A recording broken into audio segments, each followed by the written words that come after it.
I promise I'm ready. How's everybody doing tonight?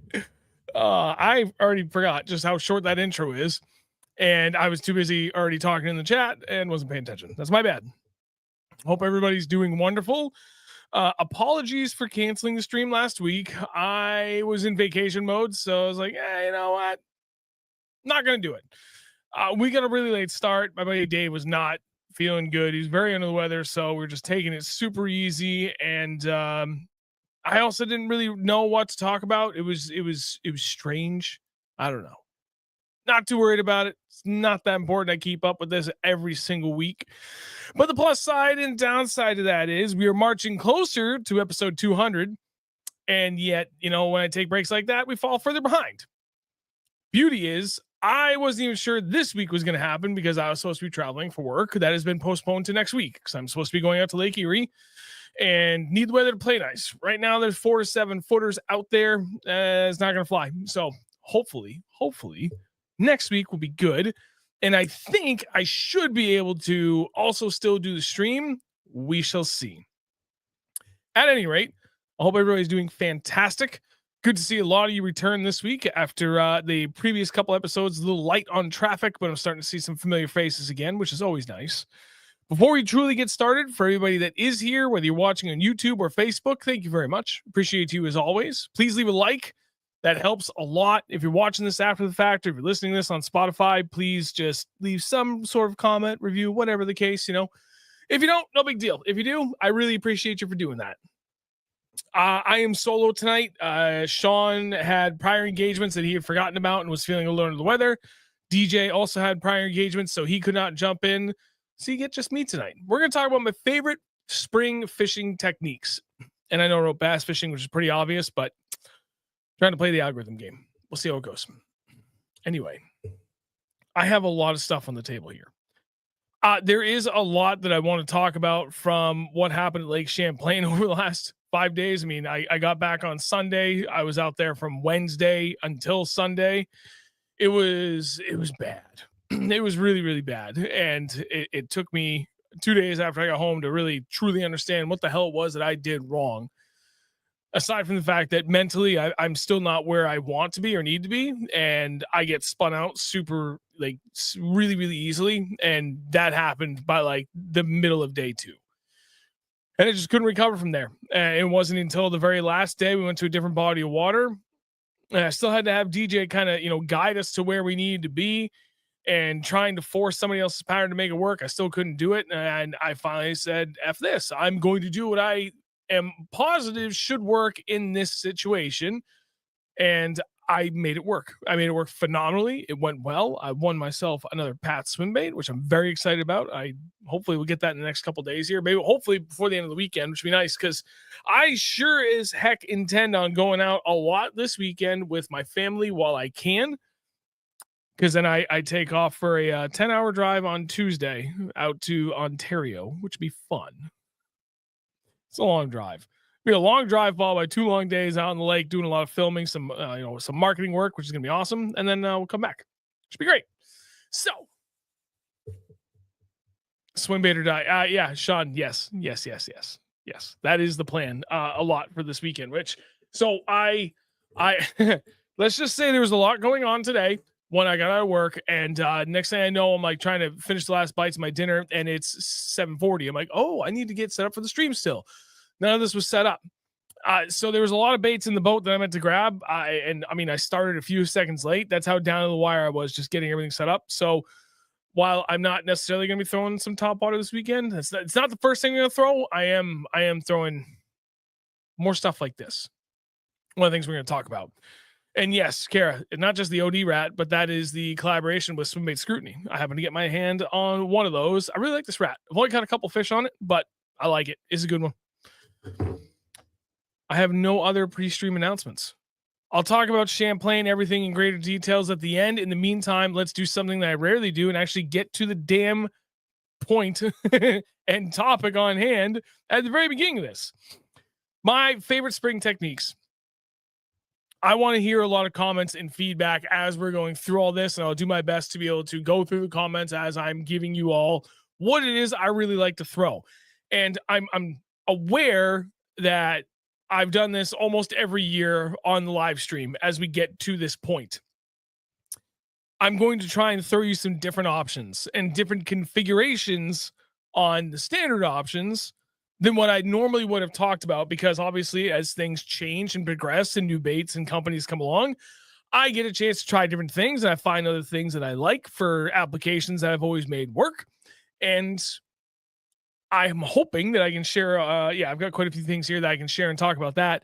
And and now I've also got other baits that I used to do really well with that I just have not really touched in a while that are now coming back into the circulation. So I got a couple of those to talk about as well.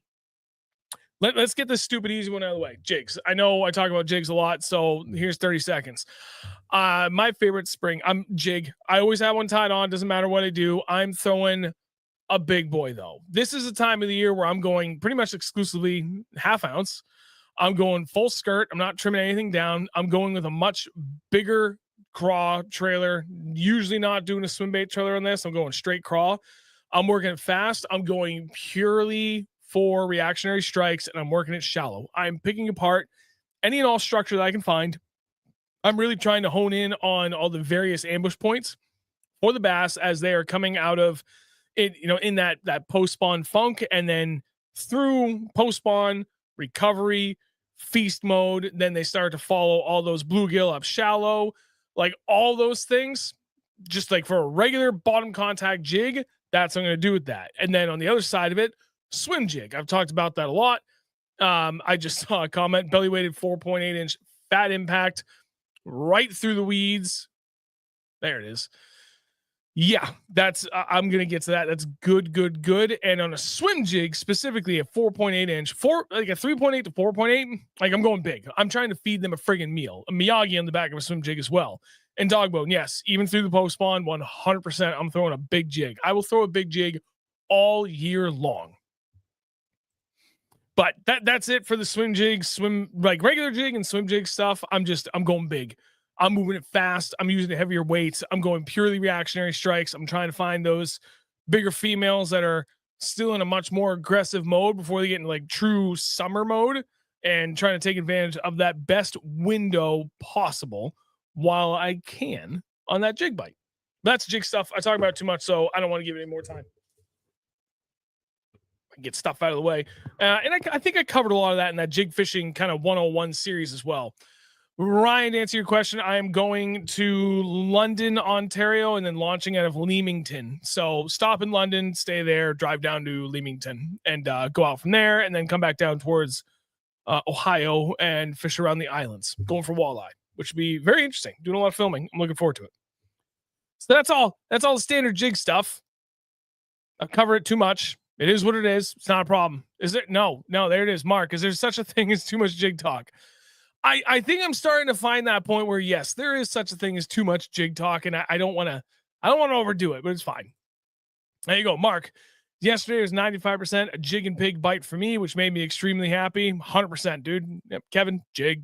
And that's it. Don't mind me looking at all the comments, making sure I'm not missing anything else. Ryan, I will be coming around Niagara End. I don't know that I'll be. Oh yeah, no, I actually will be close to you and Sean.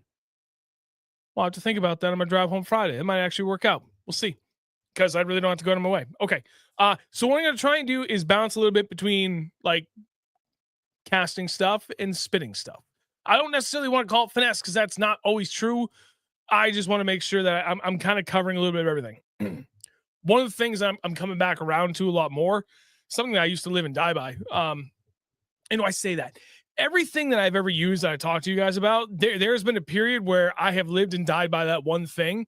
And that's how I got so good at it, because I forced it to stay in my hand. And I kind of wish I had that interest to be that committed to something, to like, especially with the glide. Like I know that in order for me to do better with a glide, I need to live and die by it. But that's a totally different animal than the shaky head, which is what I'm going to talk about next. Because the shaky head, when you get it going, you're going to catch a ton of fish. With the glide, my opinion, no matter how good you get that dialed in, you're never going to have like stretches where it's just insane. You're catching a ton of fish on it. So anyway, that's why I say I live and die by stuff really often, because I did for a long time while I was trying to dial in a bunch of different techniques. But anyway, what I have here, shaky head. It's pretty straightforward. I got a 5-inch finesse worm on it. In this case, it's a Reaction Innovations flirt worm, which is 4.95 inches. You can use a Zoom finesse worm, like literally anything. You can use a stick bait.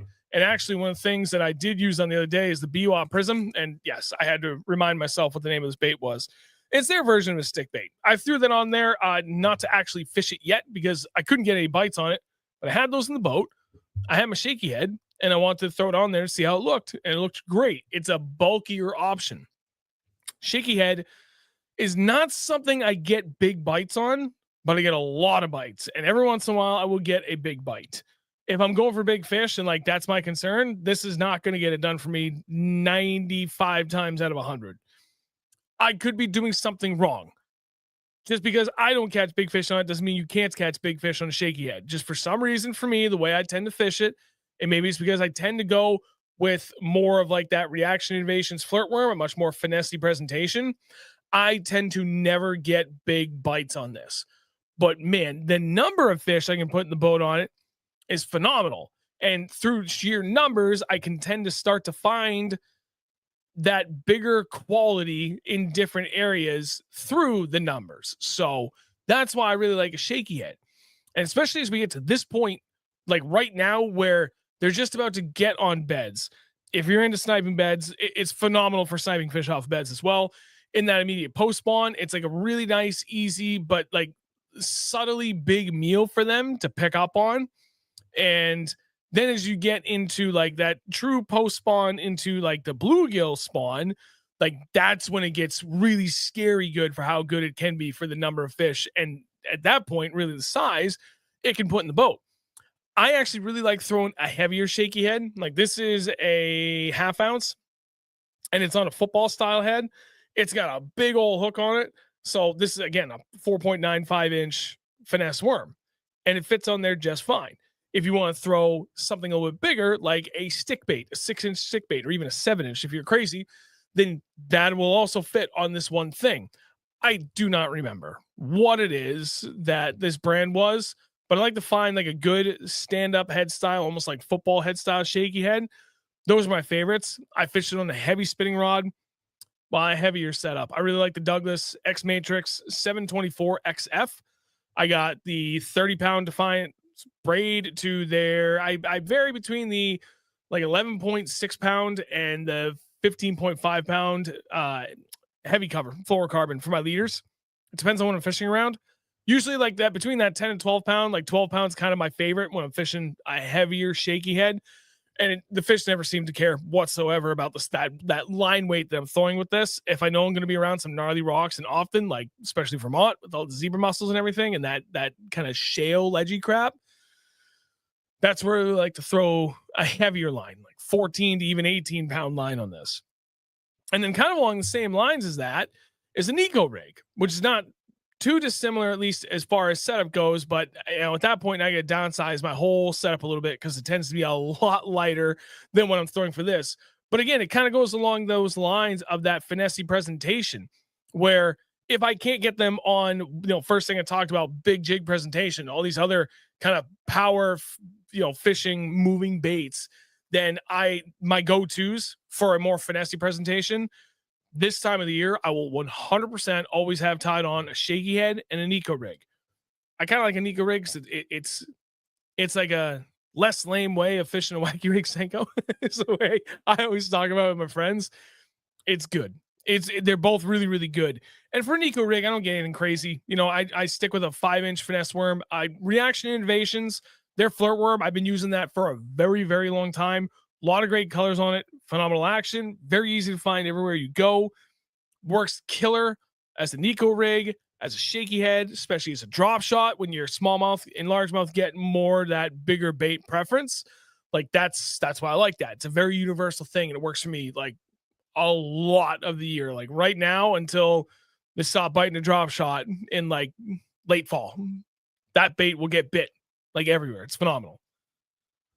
Let me go back to the comments to see what I've missed, because there was a ton of freaking comments going on there, which I apologize, but also thank you, because you guys are awesome for that. Dropping nukes. Jew. Been rigging the creep on an 8.0 flashy swimmer, and the swim jig with a slow flow has been the ticket for me. Absolutely, Sarah. Although I am intrigued by the fact that you're throwing a swim jig with the slow flow. I have not tried doing that. I've been really using the slow flow just in that colder water when I'm really trying to slow down, with some finessey differences. I'm not going to talk about it on the stream. I talked about it. I gave it up at the New England Fishing Expo when I was up on the Hog Trough doing a seminar. And in hindsight, I was like, I shouldn't have talked about what I do with the slow flow, because it works. It works killer. And I know coming into like this time right now, it's going to work again really, really well. So I'm going to keep that to myself. All I'm going to say is, experiment a little bit with what that slow flow can do. You'd be impressed with how many different ways you can fish that. Chris Cash, I still cannot get him on a jig. Buddy, if I were you, I wouldn't worry about it, because you're hammering him up there on Champlain right now on a bunch of different things, especially that square bow bite, dude. You've been putting tanks in the boat. So good job on that. You don't need a jig. You're fine. You're fine. Bad bass. Glides were made for trees and docks. Yeah. I need to do a lot. Well, I mean, that's my plan. I will be spending a lot more time up in Maine this year, and very, very shortly here. As soon as we get into the post spawn, I'll be going up there a lot. I cannot wait for that. Alex, shaky head percentage wise, caught a good amount of my big fish last year. Okay, see, that's good. That's what I like to hear. Kevin, tons and tons of red tails and tie. I almost went down there Sunday and opted not to. And I'm kind of glad I didn't, because where we went, we hammered them, and I heard quite a few people were down in tie over the weekend, and they kind of struggled. It was not ideal. So it is what it is.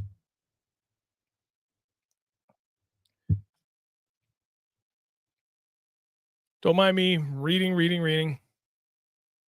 I really should have had my buddy to come in to manage comments, since I was doing this alone. Yes. Okay, let's talk about that next, because Sean brought it up. Mr. Place, who's also on the Big Bass and BWA and Defiant team, capsize. I will say, for a little bit about what happened at Champlain this weekend, there will be no footage, because the only 2 days I filmed, it was abysmal. It was bad. And I'm not, well, you know what I'll do is I might be able to pull just a bunch of shorts, and none of them will be me, because I don't, let me think about that. Anyway, what I'm trying to get to, specifically on this, I am beyond impressed by how good the capsize swims. Now, I have not fished the 5-inch. Andrew and I have been talking a lot, him being down in Florida. He's been fishing the 5-inch a lot from the bank down there, and he is incredibly happy with how this swims. While we were at Champlain, full circle here with bringing that up again, Dave killed it on the capsize. And especially day one, our first stretch of shore that we hit, he had 5 smallies in really short order. Like, once we got to this one specific stretch of shoreline, and I knew we were getting close to an area that was going to be good. And all of a sudden he started whaling on them, and we were all smallmouth. And one was a 4-pounder, and a couple of 3s with that, and some 2s. But like, they were choking it. It was a 6-inch capsize. And that's the one with the, pre-rigged harness inside of it, the treble hook with the magnetic system underneath the belly. And they were whaling on it. I'm like, okay, well, I haven't caught a fish yet. Do you have one I could borrow? And he gave me a pink one. He gave me an option on colors, and I said, all right, give me the pink one, because I know Oliver and Riley have been catching him on that, and they were doing it on Champlain just a couple weeks before we got there ourselves. And I said, let me throw it, because I've only screwed around with it a little bit. And sorry, no magnet. You're right. And screwing around with it just beside the boat, like, swam really good. But actually going out there and throwing it for a couple hours, I missed 2 fish on it. I caught 3 fish on it on just the pink one, which was awesome. And a couple were like decent, like 3.5 to 3 3/4 pounders. One of those being a smallmouth, and the other 2 largemouth. I was really happy with it. And like, that thing, just pure fish in open water, obviously, because you get that treble hook hanging underneath it, dude. You can burn that bait and it will not blow out. And we talked about that. And like, I went and saw it for myself before the first time we talked about it when we covered it on the live stream, I don't know, 4 or 5 weeks ago. And I, again, like, we saw it. I saw it for myself. I knew it wasn't going to be it. But to go out there and hammer on it and like really screw around with it and put it through his paces and try to screw it up and realize that you cannot make that damn thing blow out unless you're on like a freaking, you know what? I don't even know. I would assume if you put it on like a 10-to-1 gear ratio reel and you friggin' hammered down on that thing, maybe you get it to blow out. But I threw it on a 6.8-to-1 reel and reeling as fast as I could, and it still would not blow out. So there's a lot of really good things to be said about the Biwa capsize. It is a really, really cool looking bait. You've got a bunch of different options for different sizes. The 5-inch come as such, not with that pre-rigging on it. Some of these do come with a little belly-weighted hook, which is awesome. The 6-inch comes pre-rigged with that treble hook harness inside of it. I will say it does a lot better holding on than similar brands that do the same damn thing. It does a lot better job than the other ones. Really, really good stuff. If you guys get your hands on those capsize, I really highly recommend it because that is another thing that I really rely on. Yes and no. I've had very up and down times with fishing a swim bait of that style this time of the year. Like just a 5-inch swim bait like that on a belly weight hook that I can get through the grass, I've done really, really good. That 6-inch pre-rig style, I've caught some, but nothing crazy. I know lots of people that like that's their jam and they're really, really good. And they're really good with that, especially. So maybe not me personally, but close friends of mine. I'm not blowing smoke up your ass about this. Trust me, they're good. I'm rambled on long enough. Sean plays, burned it and killed it, reeled back up, fish had it choked. That's what I like to hear. Oh yeah, there you go, Sean. Super impressed with how well that plastic is used. Same one all week at Cayuga. Yeah, so that's the thing. Like, even with Dave catching, I think he caught like 12 fish on that before he ended up losing it. And he got at least one pike on it as well. He like that bait still looked phenomenal. Like it was not torn up whatsoever. It still swam great. The hook was still holding underneath the body perfectly. Like it's good. It's really, really good.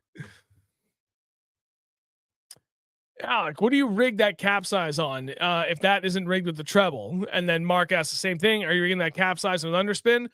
When I fish a swim bait like this, and so now I've got the capsize. Prior to this, I've had the Creep from Beast Coast Fishing, the Miyagi from Beast Coast Fishing, the Working Class Citizen 6, and the 7-inch. They're all different styles. They're all different sizes. They all do the same damn thing, right? I'm throwing a belly weighted hook on it for me. That's the way I like to throw it. And I will use some with a spinner underneath and some without. If I throw a spinner, I typically like doing that when it's windy and overcast. I like to give it just a little bit more volume and body to it. For a style like this, the capsize, that in my opinion is really truly better off just being straight swam,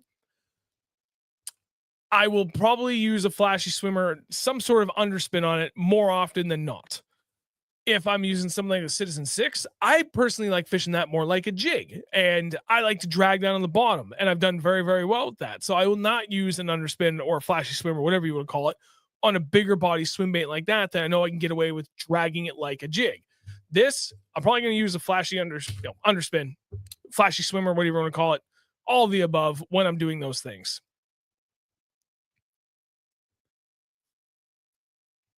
Okay, I got everything for that. So we got big jigs, then we got shaky head and Nico rig, and then we got swim bait stuff. Let's do a little bit more power fishing kind of talking here, because there's a couple of different baits I've been throwing on a bladed jig. Started last year, and I've been really, really happy with the success I've had doing this. So let's talk about something that's both standard and yet also a little bit different than, I guess, what your typical trailers would be on a bladed jig. So I don't remember. I think this is the Evo. Z-Man Chatterbait Evo? I think it is. Based on that hook keeper, I'm pretty sure it's the Evo. Any rate, so bladed jig, jackhammer, whatever, right? They're all the same.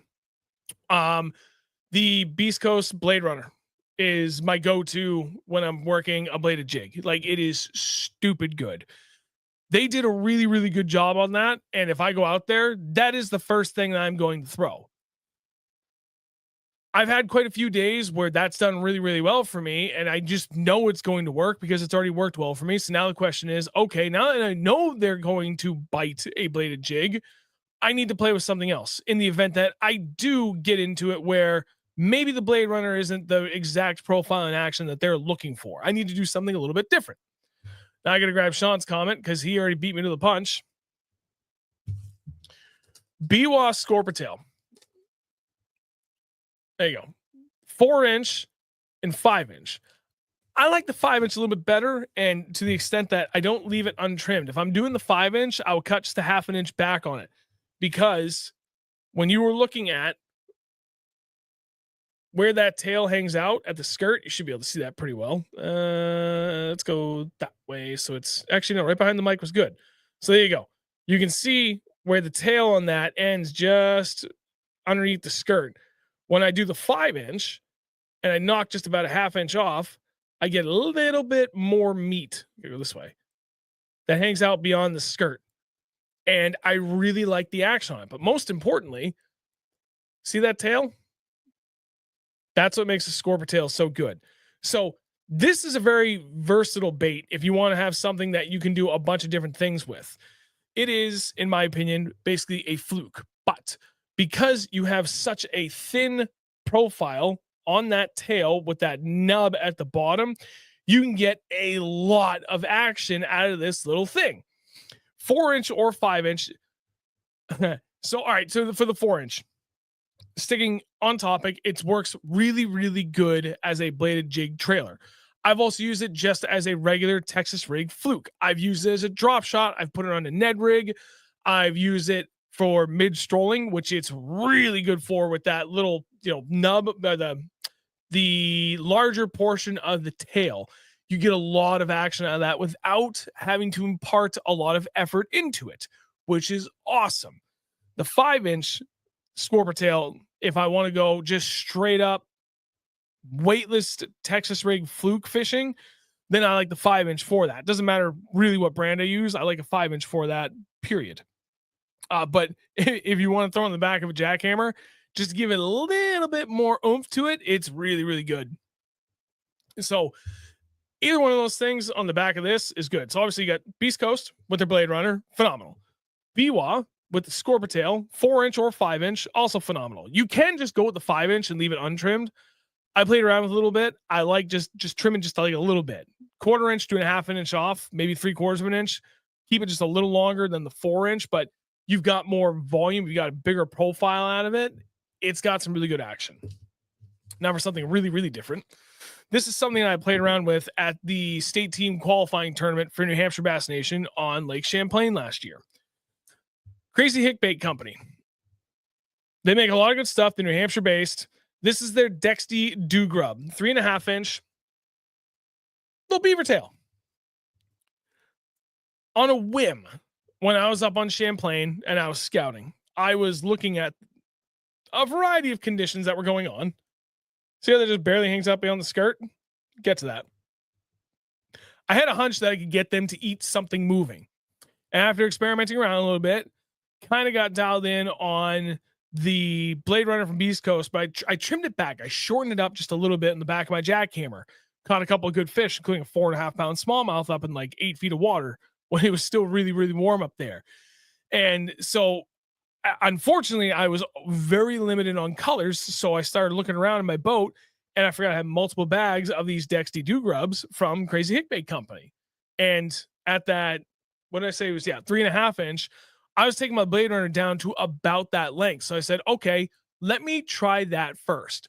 And in this case, I rigged it sideways. So it would have been hook point coming out of it like this, not like this. Although I'm sure I could have tried it that way.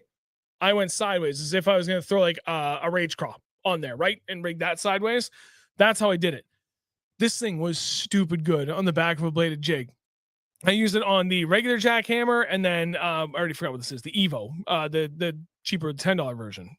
Is it the Evo? Bear with me. I'm pretty sure it is. It doesn't matter. They're all really, really good. But I threw this on the back of that and it looked really, really sexy in the back. And like I said, I caught quite a few fish on there.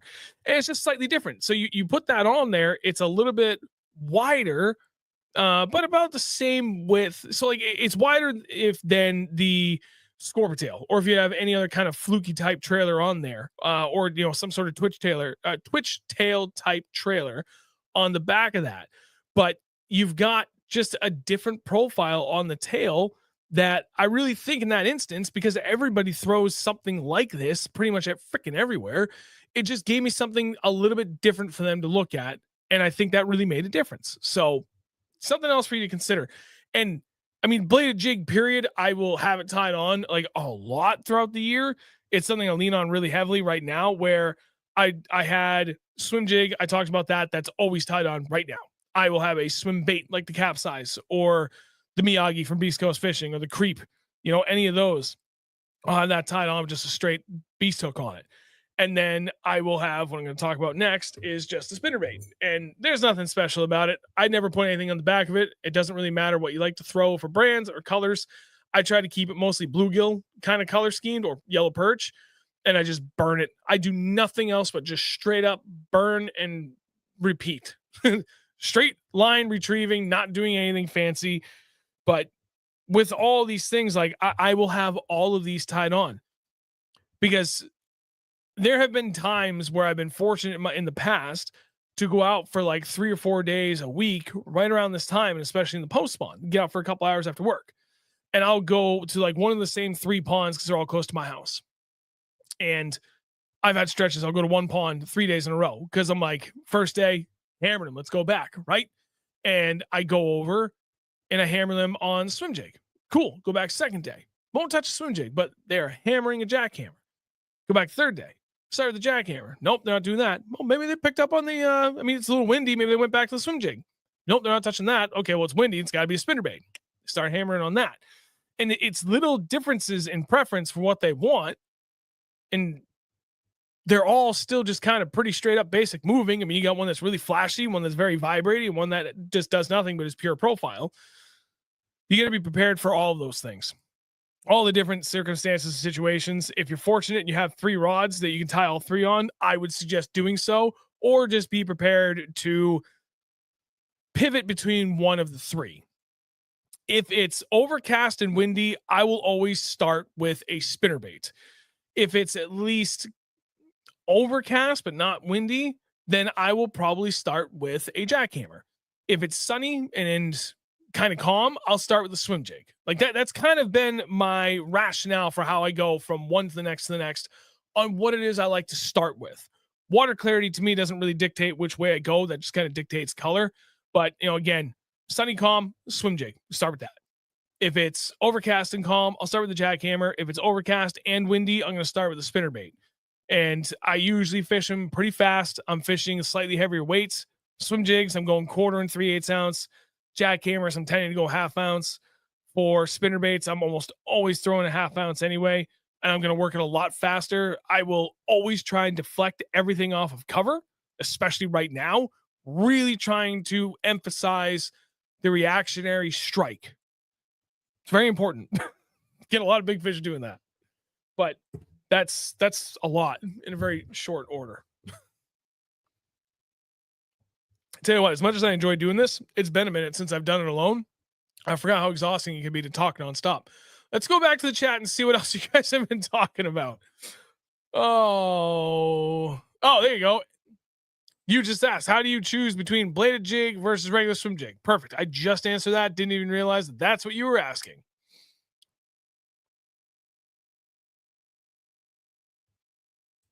I think I already had that pinned, but I'm going to put it back up again. Sean plays Scorpio has been firing a bladed jig. Absolutely, dude. It has been like really, really, really good.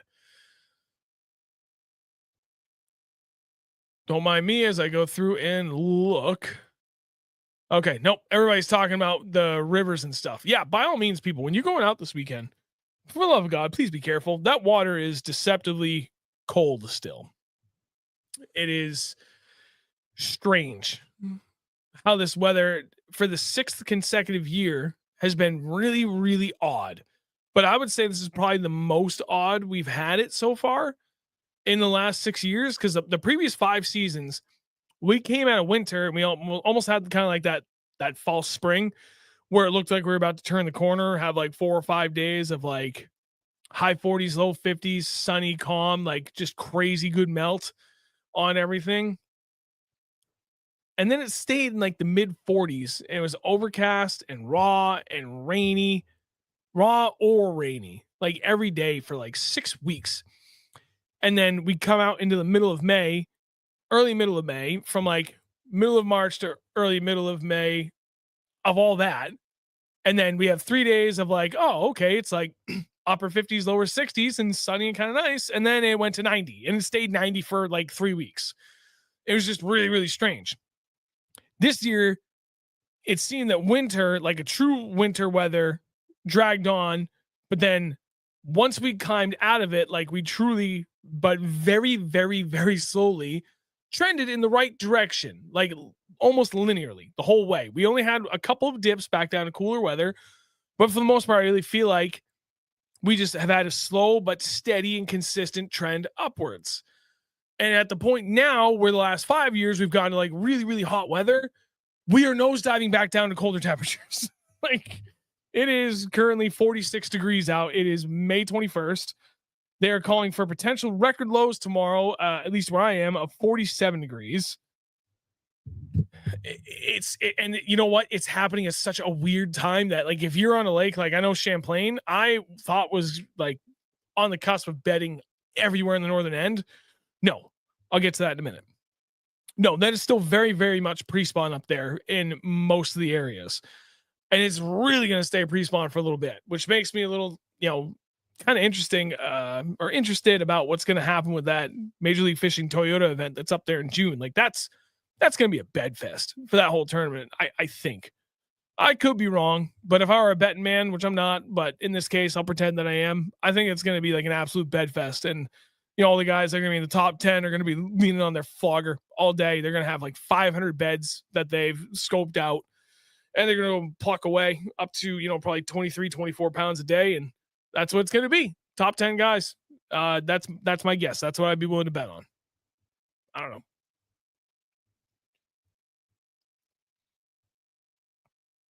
Hopefully we come out on the other side of this where we get some more consistent weather. Jody, you should fish the Toyota. Buddy, I have been agonizing that decision for months. Like I really want to fish it, but I don't want to fish it if it's just going to be all beds up there. And I think I can kind of make that decision pretty late. I don't know. I really feel like I'm kind of running out of time to make that choice, but I know I could probably run to the southern end and fish all post-spawn largemouth, but if the wind is a nightmare, then like that's not a viable plan to avoid sniping beds. I am not entirely opposed to sniping beds for a tournament. I know that if I fish the Toyota event, that is going to be the most challenging event I've ever fished. I would like to think I can do respectable in it. I want to learn regardless. If it's a bed fishing event, I cannot honestly say that I can learn from that. There is, in my opinion, very little to nothing to learn from just sniping beds, other than spending every possible moment of good daylight to go out and drive in circles and mark hundreds of beds and then trick them up with the flogger. And I'm like, there's nothing to be learned from that. I don't know. It's that I can repeat myself in 1,000 different ways. It all comes back to that. There's nothing for me to learn. And if I can't learn, then I'm not interested. Would it be nice to go out and win money anyway? But man, it just, that feels so wrong. It really does. It's something I just personally can't get behind. If I knew 100% it was not going to be a bed fest, then I'd probably sign up for it already. There is a small part of me that's a little nervous because I have not had a good track record up there for trying to fish tournaments with the weather. And granted, I got a boat that makes things easier, but my God, it has just been really, really tough trying to go through. I mean, literally the last 2 tournaments I did, SDQT was nice. It was dead calm. Prior to that, I did the 2 BFLs last year and the year before. And the first time in 2023, that was the worst conditions I'd ever been out in a boat. And I never thought it could get worse. Cue the BFL in 2024, where, yes, in fact, it could get worse. That was ugly. And I'm just kind of tired of fighting that crap. I don't know. I'm just a tired dude, man. It is, we'll see. There's other tournaments I'm going to be doing. I got a 2-day up there with New Hampshire Bass Nation at Apple Marine in July. I'm looking forward to doing that. That'll be fun because I know it's all definitively post spawn and it's on the northern end of the lake, which I know really well. So we'll see. I love running the flogger and bossing around whoever's flipping at them. I get it. It's good. Going back through the comments. Don't worry. All right. There was that. Okay. So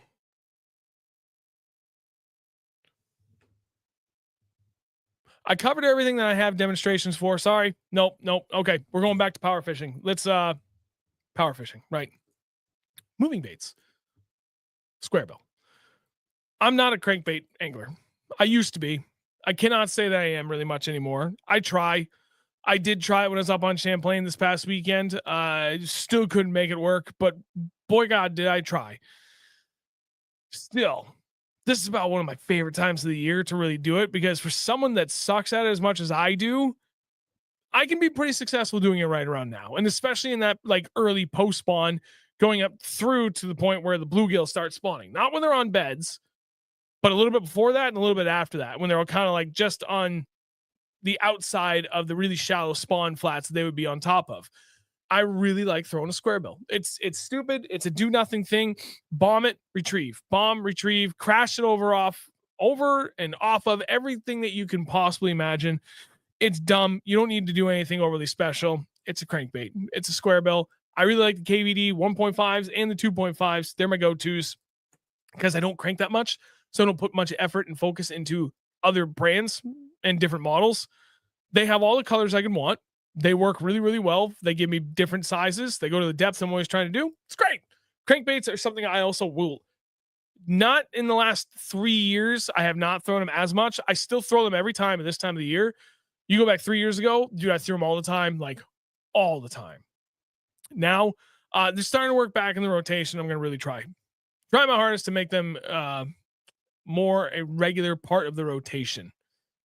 And then, Devin, what hooks are people throwing for the creep? I like the 8/0 beast hook. Yeah. 8/0 beast is good. Who the hell makes that? Owner? Yeah, Drew's got it right there. 8/0 for the creep. 8/0. That's really good. Okay. Last but not least for stuff. Big swim bait stuff. So this is the OD Juice Rat, which was a collaboration with Swimbait Scrutiny. It was Tom and Tyler and Tom, New Hampshire-based guys. Although Tom has since moved to Florida, very similar to Andrew and I's situation, where one half of the channel moved to Florida. But I really like throwing big swim baits this time of the year. I am a much bigger fan of crankdowns right now, because to me, I literally fish it the exact same way as a giant square bill. And I'll use a whole variety of baits depending upon what depth range I'm working at, because these bigger swim baits, for me, my relatively limited collection I have, like I've got a couple that hard stop at 3 feet. I cannot get them to go down any deeper. They blow out and they look like crap. Then I've got some that will go to 4 feet, and that's their starting point. And they're very, very happy being like 3 to 4 feet, but like 4 feet. And then they'll go down to like 6-ish feet, sometimes a little bit deeper. And any deeper than that, they'll blow out. So like they have very defined windows of where they like to operate. So I have quite a few options to be able to cover all that. I like throwing big crankdowns. What really got me into this was my 7-inch Defcon, which is a shallow running bait. It goes down about 3 feet, sometimes 4 feet if I throw it on an 18-pound line. It's kind of pushing it for how big this bait is. I don't think Rich has made these in ages. But I still have it. Thing still looks freaking great. The bill is still holding up great. It deflects like a champ off of rocks and timber. So that's one of my go-tos, because plus he is a phenomenal yellow perch color pattern on it. I've got a couple of different pats that I've been doing pretty well with, especially earlier this year, just for like working them up on top. But I like crank downs. I can do both with that. And I've got two pats that do really, really well, both as a wake and crank. I've got a cycle gill from Lanciotti, that same deal. Like I can wake or crank it. And I don't recall how deep I can get the cycle gill, but that does pretty well. I've got Perchzilla from Mr. Tightlines. That is one of my deeper running, and that's a tighter wiggle on that bigger body swim bait. But if I want something that runs a little bit deeper, bigger profile, if I'm out like working adjacent to shallow cover and shallow structure, and I want to work it like parallel to those banks and just a few feet deeper, because conditions I feel have pushed them out there, like that one, and then my 3-piece trout from Tom's Custom Baits, like both of those worked really, really well in those instances. I've got two Sherpas. One's really just a wake bait, but another one's a wake and crank. Same deal. Like that one, I get down like 2 feet. So if I want to work like really shallow, and one of them is a bluegill. So like as we get closer to that bluegill spawning period, like that's my go-to time to throw that. I can either wake it over those areas, or I can kind of crank it down where areas I found like really good, bigger areas of bluegill beds. And then there's like big rocks kind of around the outside. So I can work that thing and crank it down and deflect it on the outside of that rock out to deeper water, deeper open water. And I've done really well doing that. And like that's the gist of how I work all my bigger swim baits, which is not too different from how I work any of these other moving baits, and especially my crank baits. But bigger swim baits, I know I'm holding a wake bait, but just pretend. Bigger swim baits, just think of it like a giant square bill. That's how I do it. And that's how I've been pretty consistent with my crank downs over the years. Right now in the spring, my favorite time of the year to do it. It's the easiest time of the year to do it, in my opinion, coming from someone who really enjoys swim baits, but someone I would not consider myself extremely or even very knowledgeable on them. I have fun with them. I've been fishing them for 6-7 years, maybe longer. When the hell did I get my deluxe? Oh, Jesus. 9 years. That's when I got my first one. Anyway, I'm enjoying getting into it more, and I'm enjoying learning more about it like I do with anything else. And I also enjoy still forcing it in times that I probably shouldn't, and stick with more traditional stuff. But my God, when you get bit on that, it's the greatest thing ever. I have rambled a lot, and I covered a lot in a very short amount of time. This is where you guys come in with any questions. While I will take a sip and then talk a little bit about Champlain, so I can give you a little backstory on what the hell happened there.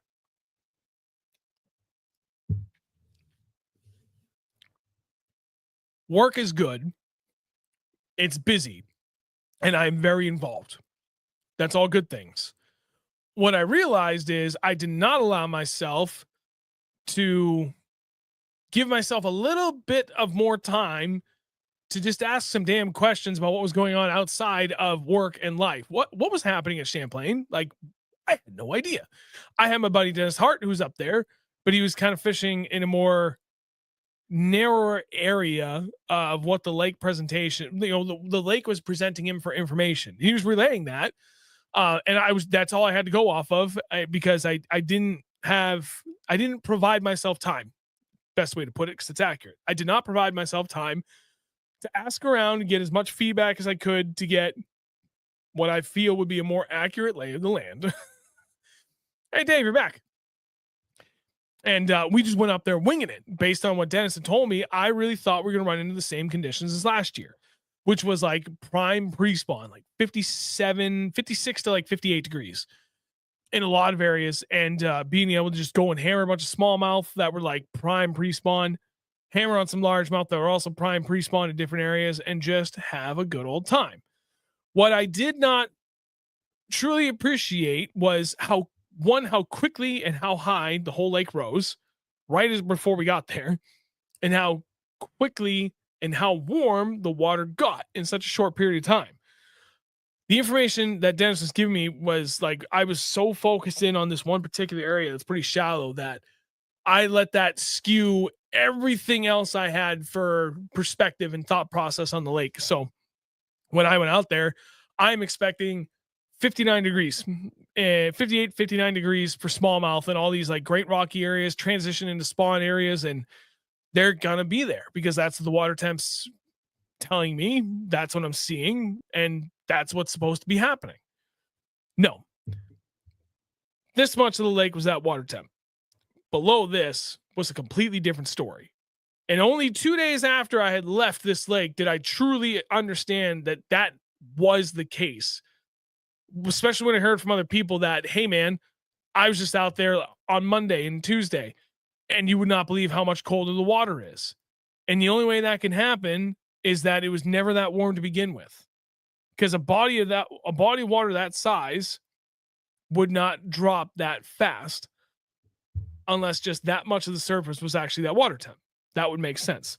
And I could be wrong. I could be overgeneralizing, but I really do feel that was the case, where just the very top layer of that water was very, very different from what truly the lake was presenting. It just was not putting in enough time into looking elsewhere. I had that false positive. That's a phrase I've used a lot, and it was very applicable to what was going on up there. And I just didn't recognize that that's what I was doing wrong. And then what further exacerbated that problem was Dennis do like hammering them in those areas in like manners that were not ways that I would normally do it, but doesn't matter. He was hammering them in the areas and the depths that like, that makes sense. Okay. Like, yeah, it's not a false positive. Temperatures and everything. He's doing it. This is going to happen. And then going out into the main lake, hearing from, my buddy Scott Smith that we traveled with, and Kurt and Bob and Mark, and they were all like, day one, they're like, yeah, man, we hammered them doing this in these areas. And I'm like, okay, again, false positive. Like I really think the guys are hammers. I take nothing away from them. They were just, man, they were in the right place at the right time. And they just knew what to do to take advantage of those situations every time, because they caught good numbers every freaking day. And we went out there trying to replicate it. And what ended up being was they just kept getting onto schools over and over again. And I never found them. I never had the time to get that down right. But boy, I tell you, the water temps and the conditions I was seeing, I'm like, they gotta be here. And they never were there. And I couldn't put two and two together.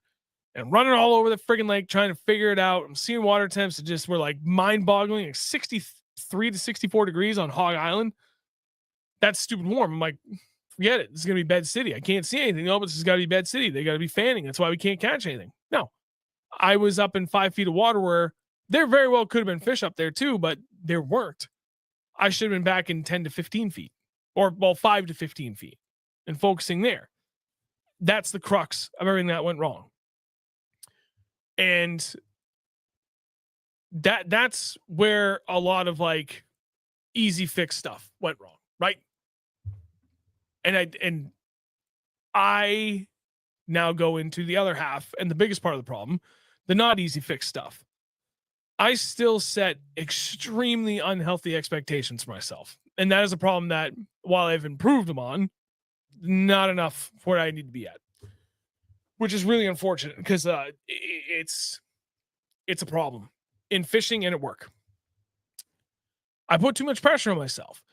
And when I don't even come close to meeting those unhealthy expectations I've set for myself, that's when I start to like get really frustrated. And the madder I get, the faster I spin out.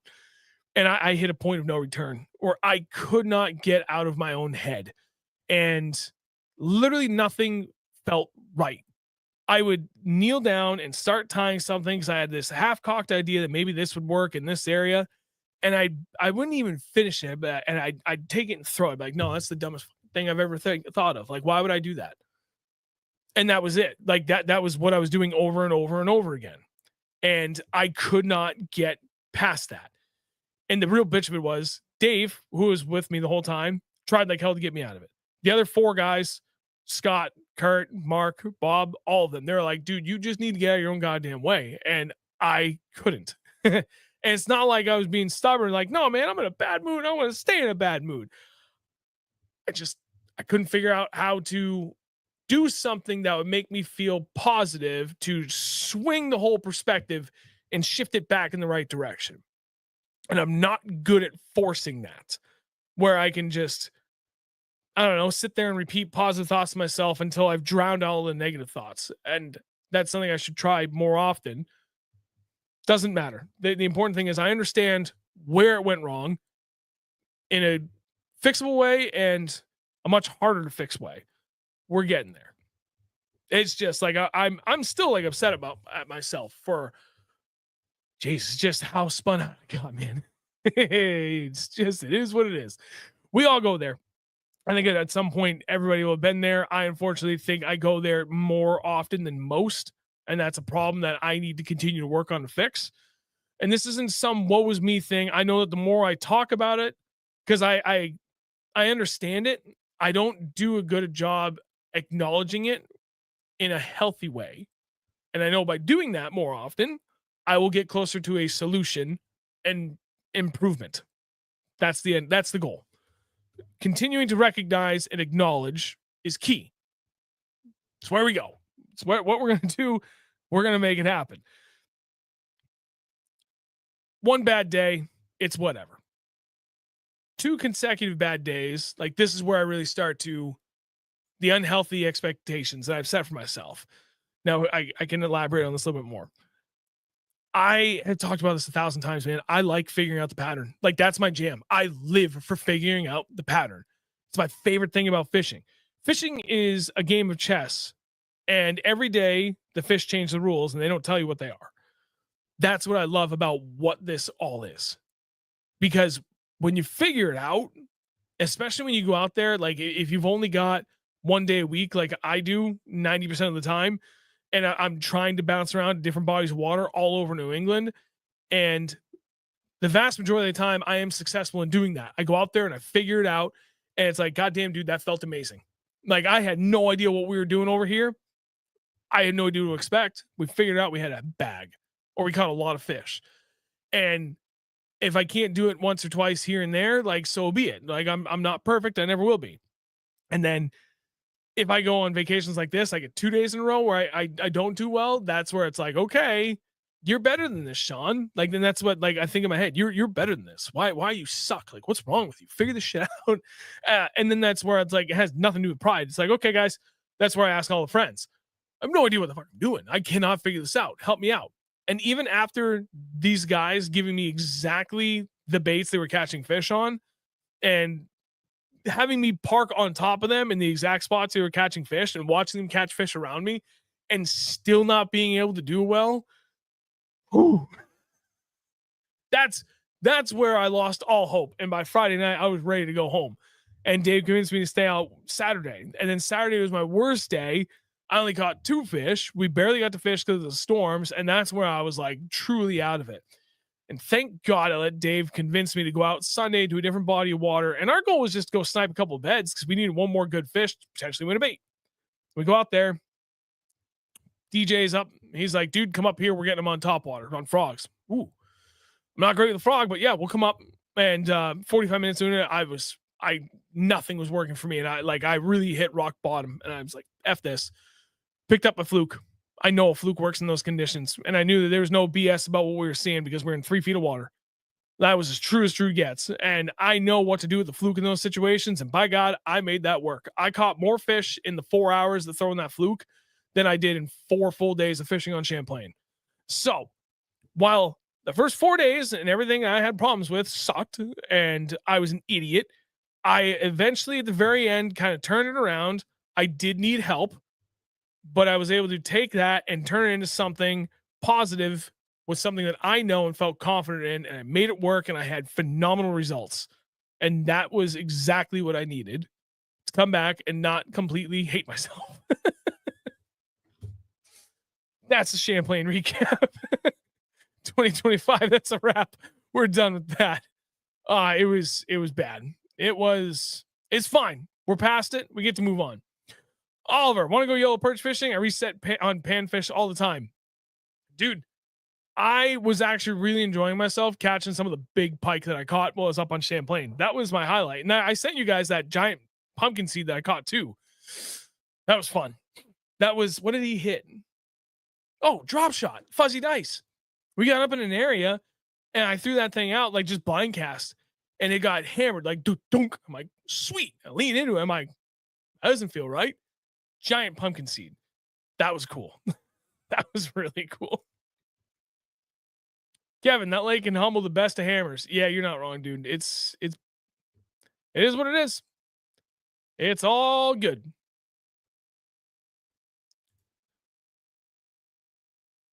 Dave, I'm more of a what do I want to throw today and try to catch a fish on it kind of guy. I mean, yeah, like I know it's funny because even when I go to a body of water that I'm like 100% sure I'm going to catch them on like two different things, I will still have 10 rods out because I'm like, I know these two things are going to work, but I really want to catch them on these other five things. And then I end up throwing everything. And then once I get the bite dialed, I'll just stick to the two things. But you know, like especially on days that like I'm hammering them on like two different things, that's when I'll put it down for half an hour and I'm like, okay, if they do this, then like that's always the best time to throw something like either A, something you really, really, really want to catch them on, or B, to experiment. And like, okay, well, if this is happening, there's a good chance I can make this work. And I've never done this before. So let's do it while my chances of success are really high. Because if I can't get them to bite it right now when they seemingly are eating everything, then there's a good chance that they're never going to bite this to begin with, even, you know, regardless of what the conditions are. That's why I like to play around with it. Oliver, by the way, all you guys in the Northeast, I love you, but your effing weather sucks. Yeah, dude. Welcome to the club. It ain't fun. It has not been easy. Yeah, and then it gator rolled in the net. I will tell you that I don't know if I can tell that story, Dave. Dave, don't tell the story. Yeah. Oh, anyway. What else is in the comments? Oh, okay, Oliver. Today wasn't as windy, but the weather was still crap. We still did okay. 32 fish and 20 pounds, but no big bites. Yeah, I would say that's pretty good. I tell you what, like I'm a big fan and big proponent of if you can catch 20 pounds on your best five anywhere in New England, that does not include New York. So anywhere in New England, true New England, you're doing like really, really good. You're doing phenomenal. That is hard to beat. And I get to crap talk my own home state a little bit too. If you're doing that in New Hampshire, you are doing better than most. Like that is a hard weight to hit in New Hampshire. There's a reason why a lot of New Hampshire guys, when they talk about their best bags, they talk about their best 8 because that's the only way they can get to either a 20-pound bag or their quote unquote dirty 30, which is it's 5 fish, man. It's what it is. That is the measuring stick. 8 fish is BS. It was crap on the SLR too. Yeah. I'm going there next year instead of Champlain, and then do a summer trip up to Maine for a week too, to the Augusta area. That's what I want to do. Tough, Jason. Tough days almost always turn into throwing a pig stick 300 different ways. Yeah. I did see something about a Clash that I wanted to get to, but oh yeah, Mike. Clash 9 has been killing it. I still haven't caught one on mine, but I really, really want to. I'm hoping to. What's your go-to for those flats, huge stretches of milfoil hydrilla, just covering the bottom several feet tall? Give me a heavy jig or Texas rig, and I'm going to pick apart every little hole and cavity in there that I can find, and I'm also going to throw it either in the middle of or right against the very edges of the thickest like patches of that I can find. Other than that, work a frog over the top or a swim jig right through the middle of everything. And that's pretty much the only way I really like to tackle areas like that. That's for me. That's for sure. Grat, 20 pounds is fairly common in Winnie in the spring, 5 fish. Is it? I need to see those tournament results. I freely admit I've not been paying attention. I do know Winnie is kicking out some bigger largemouth on average lately, which is great. But the state as a whole, I feel, is not capable of doing that. I would really like to be proven wrong so I don't have to drive out of the state to get those big bags. That'd be nice. I'm actually going to be in Winnie a lot this year too. I'd like to spend more time up there to figure out that largemouth bite finally. And then, yeah, Mark, you're right. I think 13 pounds one's a Reynolds tournament, Winnie. Yeah, that's more New Hampshire. Like 15 on 5 is typical. You know what? I live here. I'm allowed to talk crap about it because I've been living it for the last 30 years. All right. I tell you what. I think we're going to call it quits there. I appreciate everybody that came on to watch tonight. It'd be nice to not do this for 2 hours like we have been for the last like 4 weeks. I do not know what we're doing next week with me traveling, but as long as the hotel I'm staying at has good enough Wi-Fi, I will do the live stream. I have no problem doing that. I will be on my computer anyway, and because I'm doing a lot of filming. I got to dump a lot of footage, so I have to be on my computer regardless. So I do think that there's a chance live stream is going to happen. As for video content, I don't know what's in the works here. There's a lot of shorts that I can do. I might do a more condensed version of this for like a regular upload. There's a couple other videos that I had kicking around ideas for, like specifically doing something like swim jig expansion on that topic and bladed jig expansion on that topic, like I did the jig fishing series, like things like that. I'm not sure. We'll see how it goes. Sean, if you're talking to me, how long I'm staying there, I'm only gone 4 days. Drive out Tuesday next week, come back, fish Erie Wednesday, Thursday, drive back Friday. So it'll be very, very busy 4 days. Although 2 of those just be, really 10 to 11 hours in the seat, just driving back. Fun times. Hopefully I don't get held up at the border crossing for too long, because that getting into Canada wasn't too bad last year. Coming out wasn't horrible, but I think it added like an extra hour to my time. And then 7.5 hours driving from there. Hopefully it's not bad. Oh, wobblehead topic. Yeah. There's actually a number of baits I really want to play around with on that. And we're getting to a point where that should start to be really good. That's actually something I should have brought up. Dave was throwing that when we were up on Champlain, and he caught a couple of fish on it, which was nice. Throwing what was he throwing? The armored craw from Biwa on it, which looked really, really, really good. Anywho, if you didn't do it before you go, please drop a like, whether you're watching on YouTube or Facebook, doesn't matter. I appreciate everybody that does do that. And other than that, see you back here like we do almost every week, 8 p.m. Eastern, every Wednesday. Everybody have a wonderful night. See you next week.